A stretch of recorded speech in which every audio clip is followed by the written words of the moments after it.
Harcourts Virtual Open Gardens provides an insight into the work of KZN's creative and very generous gardeners, not forgetting, of course, all the hard work of their staff. Angels Care Centre in Howick will benefit from your participation. So, pack your picnic basket, virtual though it may be, and come with us.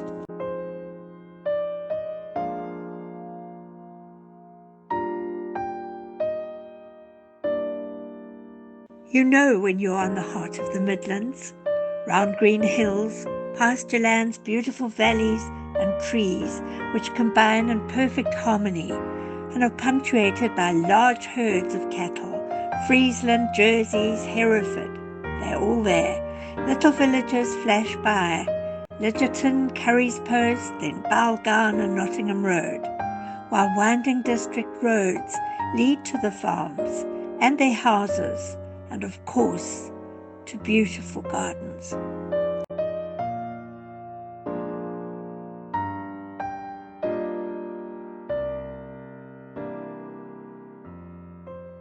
Spring comes early to Ivanhoe, a farm set on the Mpendle side of the beautiful Dargle Valley.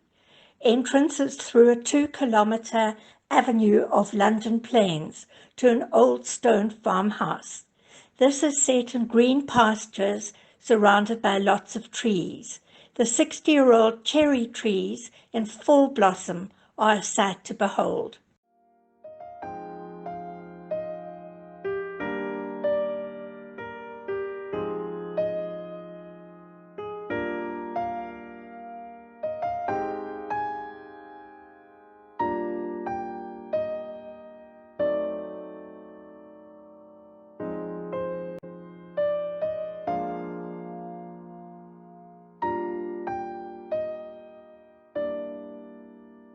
Spring in the Midlands is also heralded by another burst of colour. The clivia, in all their hues of orange and yellow, and special colours too, grow in their hundreds under the indigenous forest trees in this old and formal garden set in the Kharklov Valley.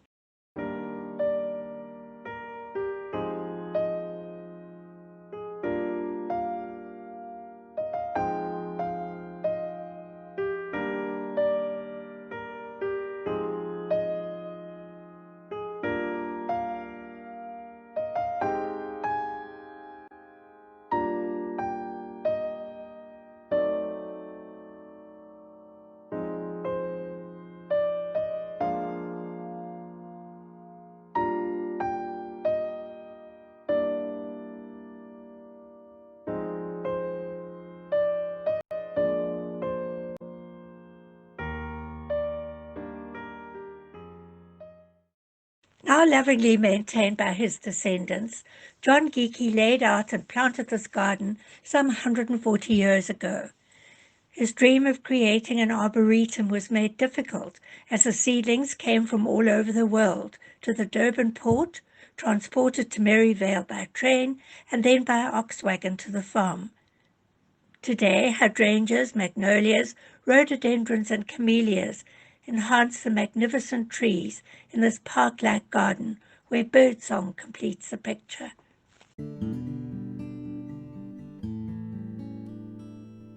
She was a maiden, and he a lone minstrel. He sang, for he loved her so very much.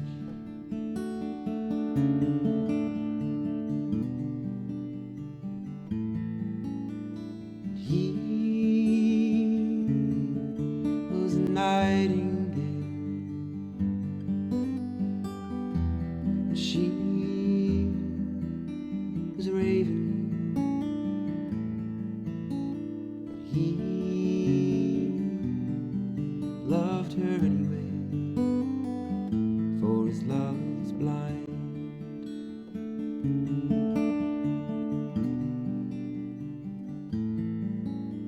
He sang for her every Friday,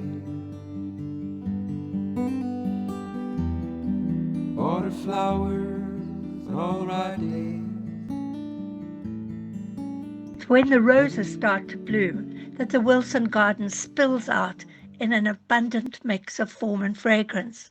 Jill is an ardent proponent of old roses and is an expert on making gardens out of the smallest spaces, albeit with a modicum of colonization. Her town garden in Maritzburg was delightfully underplanted, as is her latest one in Amberfield, Howick, which greets spring with a shout of beauty.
This 1-hectare garden is set on a steep east-facing slope where colourful borders billow on either side of a central lawn.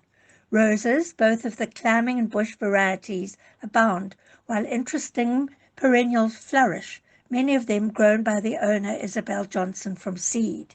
Clematis are a glorious feature of this garden, and for which it is very well known.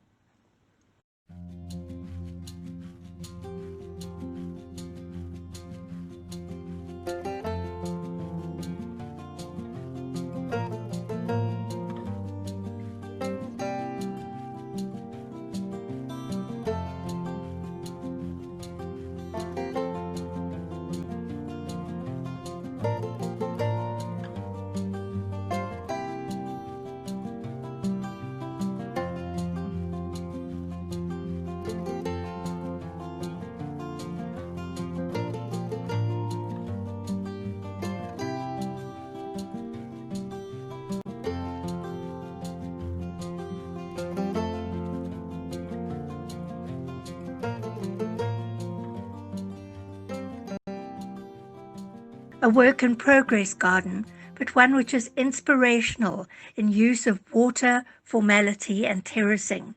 Here one can find Italian influences gently melded with English planting. It includes an outstanding selection of wrought iron and cast iron gates and railings sourced from all over Maritzburg.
Nestled between green valleys and mountains, it is difficult to believe that just a decade ago, this serene garden, with its subtle blend of the indigenous and the exotic, was a field of kikuyu grass. Its focal point is a large ornamental dam, where birds and ducks have made a sanctuary for themselves.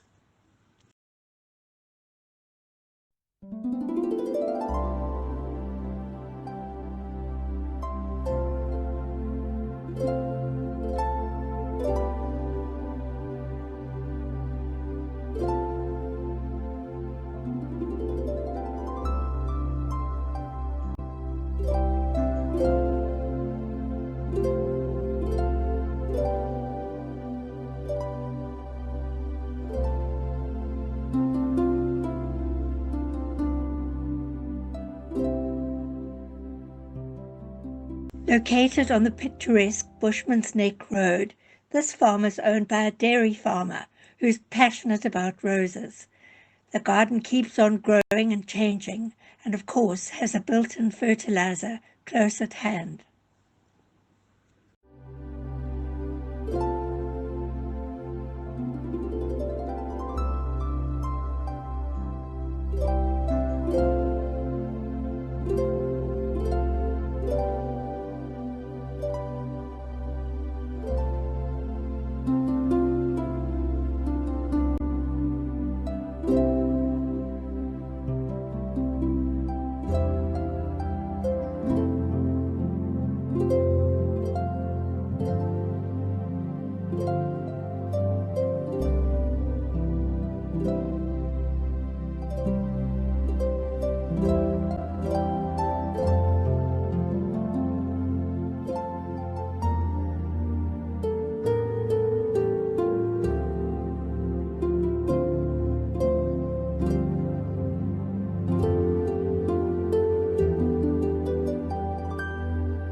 Transformed space, from tiny bungalow with no garden to an outstanding landscaped space entered by a dual stairway on either side of a Baroque-style fountain.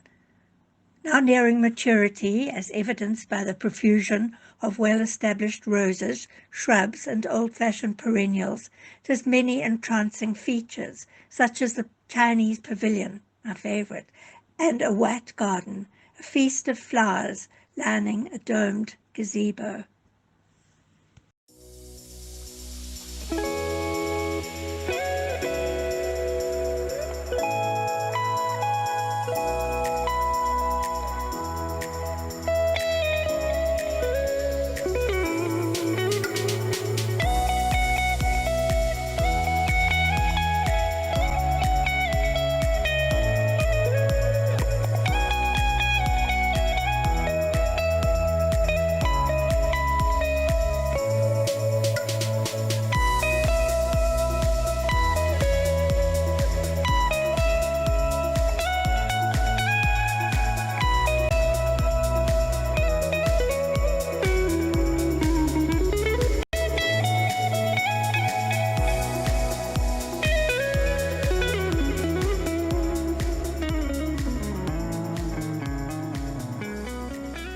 Mackelhouse in the Balgan Valley is over 100 years old. The gardens have developed over generations of ideas and fashions and complement the historical red brick buildings, which include the formality and structure of the Herbert Baker Chapel.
The abundant planting, paths and sweeping lawns were laid out in 1882 when Joseph Baines and his second wife Sarah moved into their newly completed house.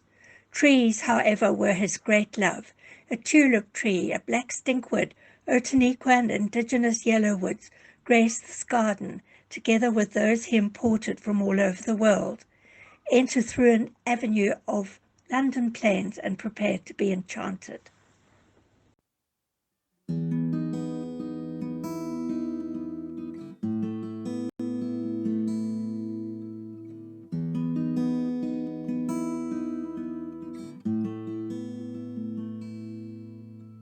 Sleep, sleep, oh my little one. Save your worries for another day. Sleep for me, sleep for everyone. Broken heart.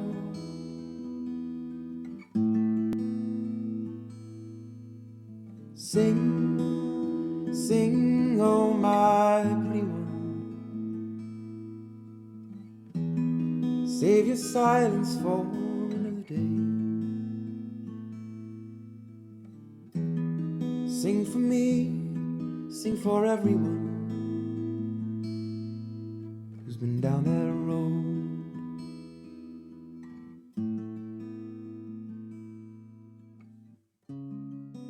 This little gem of an English garden is set within the Garlington village in Hilton.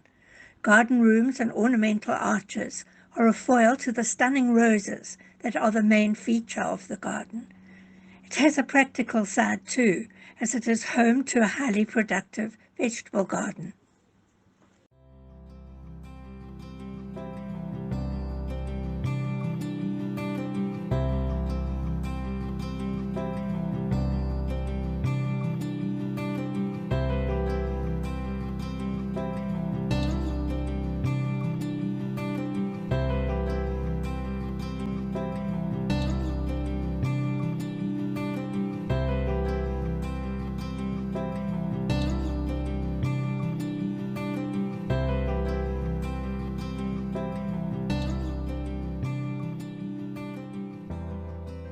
The integrated design of this garden has produced an area that expresses the joy of nature, both inside and outside the home.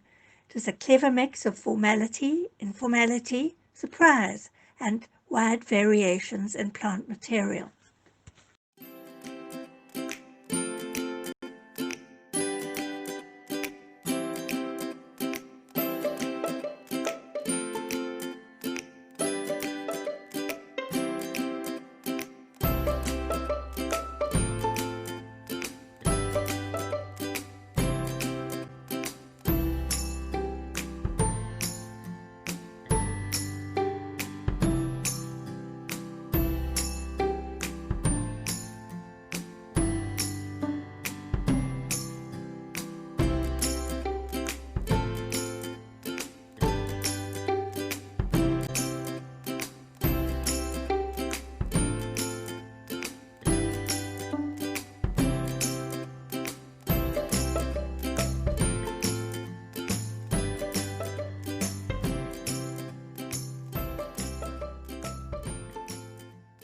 Only established in 2017, from the veldt, the garden has an air of a mature space.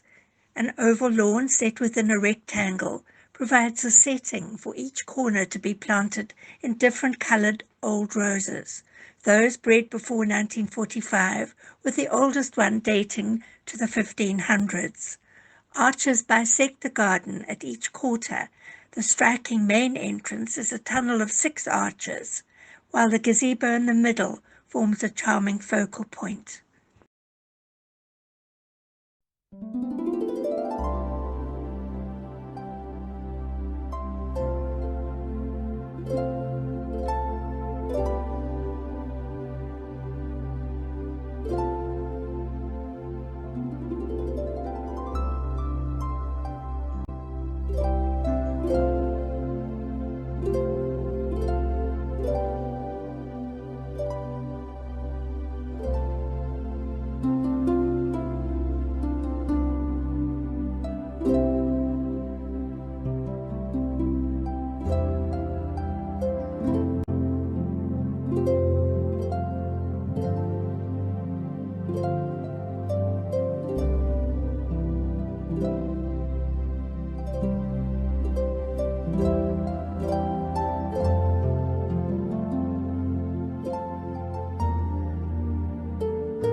Enderby Forest is beautiful at any time and spectacular in the autumn. It is a traditional English park garden, 24 hectares in size, well established and filled with abundant plants and trees, especially azaleas, dogwoods, magnolias, and Japanese maples, to name but a few. There's a water lily-filled lake with sublime reflections from the surrounding hills.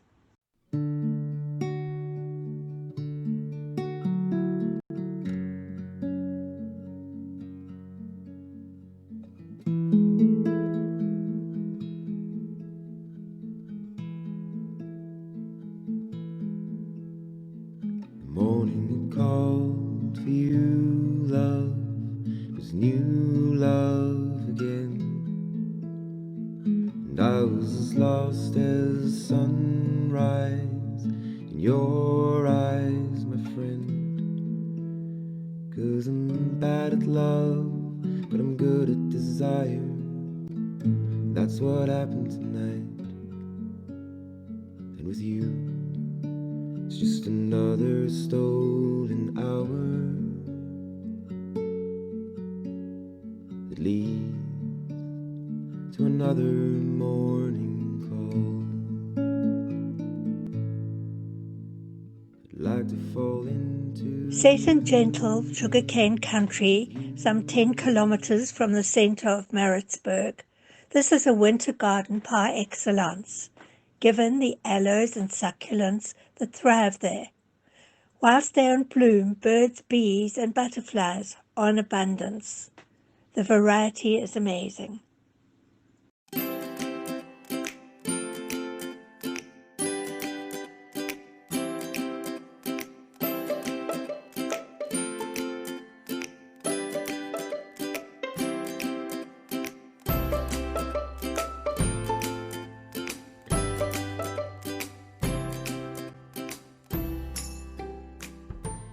This predominantly succulent garden is located on a hill with beautiful views overlooking the Midmar Dam. The terraced banks are a feast of colour and shapes formed by argaves, aloes, kalanchoes, sedums, euphorbias, and others.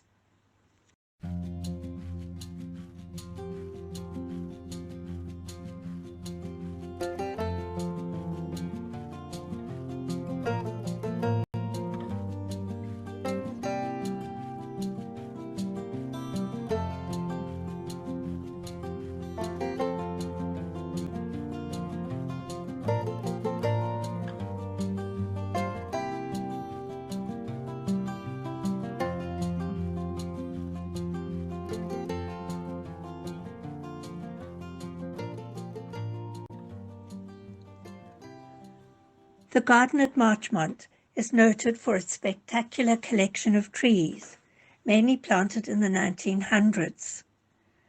The Natal fig on the main lawn is quite one of the most amazing trees I have ever seen. The garden is park-like, filled with succulents and aloes, which provide an amazing colour palette. Sometimes it looks as though it's on fire.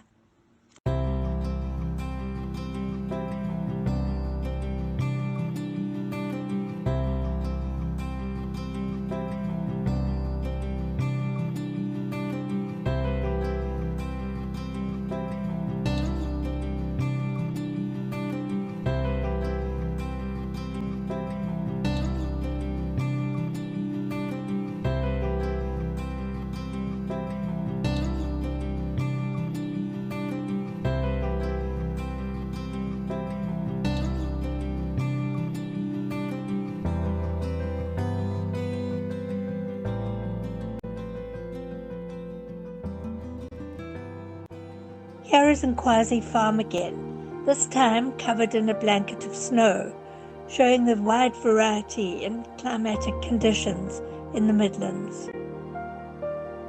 We now have snowy water mead. This lovely old farm is set in the Underberg district and brought to fruition from scratch.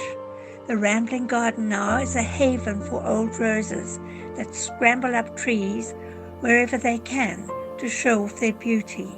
Winter has a charm of its own when the snow mantles the trees, plants, and rustic structures.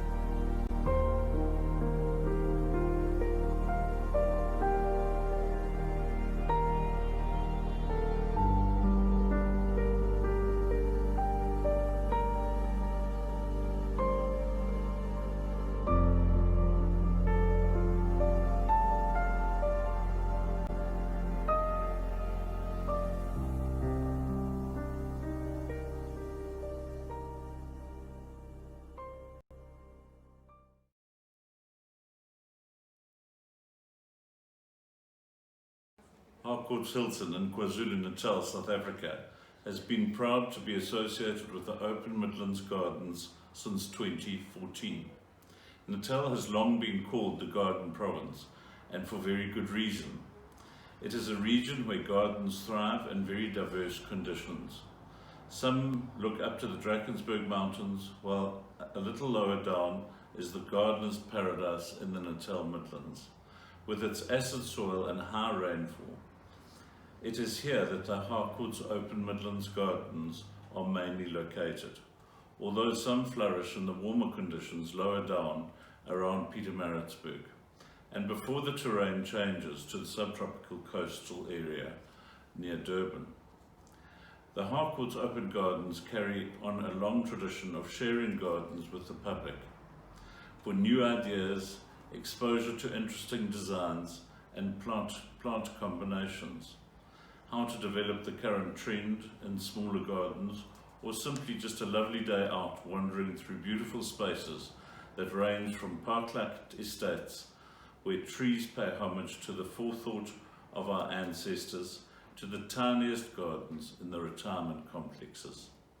But there's another side to the project, as all the proceeds are given to charity, and many a disadvantaged person has benefited from the public's generosity.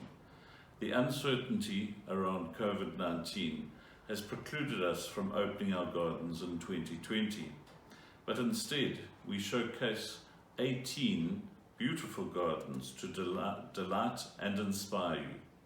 There is a facility to donate at the end of the presentation, and we hope that you will do so. Please feel free to circulate the YouTube link to your friends all over the world. The charity Angels Care Centre in Howick will be more than grateful, as will the desperately poor local children it serves. Harcourts Hilton salutes this innovative venture and is proud to be its sponsor. An integral component of open gardens is to support those less fortunate than ourselves. So please make an EFT. The details are on the screen below. Thank you very much.